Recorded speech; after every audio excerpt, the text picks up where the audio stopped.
Hello everyone, good morning. সবাই কেমন আছো? আশা করি সবাই ভালোই আছো।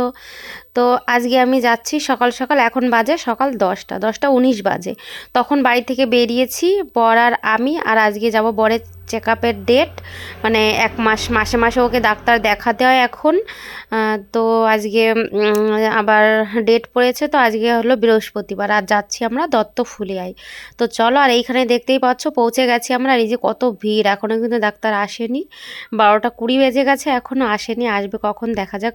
তো এই যে বসে আছি, আর বসে বসে না ভীষণ খিদে পেয়ে গেছে। সকালে একদম খুব তাড়াহুড়ো করে শুধু চা খেয়েছে। প্রচণ্ড ভিড় হয়েছিল, আমাদের নাম্বার পড়েছিল 24 নম্বরে। আর এই ডাক্তারটা ভীষণ ভালো, বরের অপারেশন এই ডাক্তারই করেছে। তো কল্যাণীতে বসেন, কল্যাণীতে অপারেশন হয়েছে কিন্তু দত্তফুলে বসেন কাছাকাছি আমাদের, ওর জন্য আমাদের আর মানে কল্যাণী যাওয়া লাগে না। এইখানে দেখতে পাচ্ছি এই যে ছোট্ট ভাইটার কিন্তু পায়ে ভেঙে গেছে গাড়িতে বসে। তো যাই হোক, এইগুলো দেখে না মানুষের, আমি শুধু ভাবতাম কি হয়তো আমাদেরই কষ্ট আছে, কিন্তু না, কখনোই না। পৃথিবীতে যত মানুষ থাকে সবারই কোনো না কোনো কষ্ট আছে। তো তার মধ্যে একটা জিনিস দেখে আমার ভীষণ ভালো লাগলো। কি বলো তো, ওই যে একটা কাকু বসে আছে, কাকুটার হাতে দেখি কি ভীষণ বড় বড় নখ, কিন্তু দারুণ লাগছে। আমি জুম করে তোমাদের দেখাতে আছি, দেখো এই দেখতে পাচ্ছ। আমি মানে এরকম আছি যে ক্যামেরাটা ধরেই বসে আছি, কখন উনি নখটা বার করবে আর আমি তোমাদের দেখাবো। তো আমার দারুণ লেগেছে, মানে এইগুলো দেখে আমি একটু অন্য চিন্তায় চলে গেছিলাম।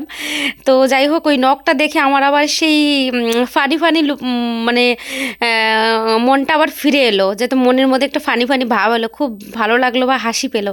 আর এদিকে দেখতে পাচ্ছ আমরা ফিরছি, আর এই স্কুলে আজকে জানি না কি আছে, প্রচণ্ড ভিড় ছিল। আর রাস্তায়ও কিন্তু প্রচণ্ড ভিড় ছিল। তো তার মধ্যে আমরা লুচি খেয়ে নিয়েছি, সেটা আর তোমাদের শেয়ার করলাম না। আর ওই মুখে বরের কাছ থেকে দুটো সুপারি চেয়ে ভরেছি। যাই হোক, এই যে যাচ্ছি। আর এই যে মাঠ দেখতে পাচ্ছ, এইসব মাঠ দেখলে না আমার ছোটোবেলার কথা ভীষণ মনে পড়ে, ভীষণ। যখন ওই ছোটো ছিলাম না, ওই যে দেখতে পাচ্ছ জমিতে ধানের জমি জমি জল, তো এই জলেও আমি মানে কাদা মাটি খেলেছি, স্নান করেছি। এই যে এরকম টাইপের জল যেখানে দেখতাম সেখানেই নেমে যেতাম। তো যাই হোক বন্ধুরা, আজকে কিন্তু যাচ্ছিলাম অন্য রাস্তা দিয়ে, তো সামনে দেখি পুলিশ দাঁড়িয়েছিল। তো আমার বরটা যেভাবে ব্যাক করেছে, পুলিশে ডাকছিল আয় আয়, ও বলে না না আমি আর যাচ্ছি না, তাই বলে বলে তো অন্য রাস্তা দিয়ে আমরা চলে এসেছি। রাস্তাটা কিন্তু ভীষণই খারাপ ছিল, মানে এইখান দিয়ে এই ট্যাংরা খালের ভেতর দিয়ে এই দিক দিয়ে গেলে বর্ডারও পড়ে। তো এখন আমরা বর্ডার তো পাইনি, শুধু ক্যাম্প দেখতে পাচ্ছি, এই যে দেখতে পাচ্ছ ক্যাম্প।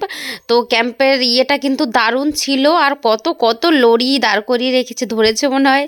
তো যাই হোক, ক্যাম্পের ইয়েটা কিন্তু দারুণ। আর এই সব জায়গা আমার দেখতে ভীষণই ভালো লাগে, কিন্তু দুঃখের বিষয় বন্ধু, আমি যেতে পারি না কোথাও। সংসার সামলে, সংসারে কাজবাজ ফেলে কোথায় যাব বলো? তারপরে আবার এখন একটা ছেলে হয়েছে, ছেলেটাকে দেখতে দেখতে মানে তাকে তার সব কিছু দেখাশোনা করার জন্য মানে কোথাও আর যেতে পারি না। তো দেখো চলে এসেছি বাড়ি, একদম ঢুকে যাব সরাসরি গেটের ভেতরে স্কুটিটা নিয়ে। তো আজকের মতো এইখানেই ছিল আমার ভিডিও।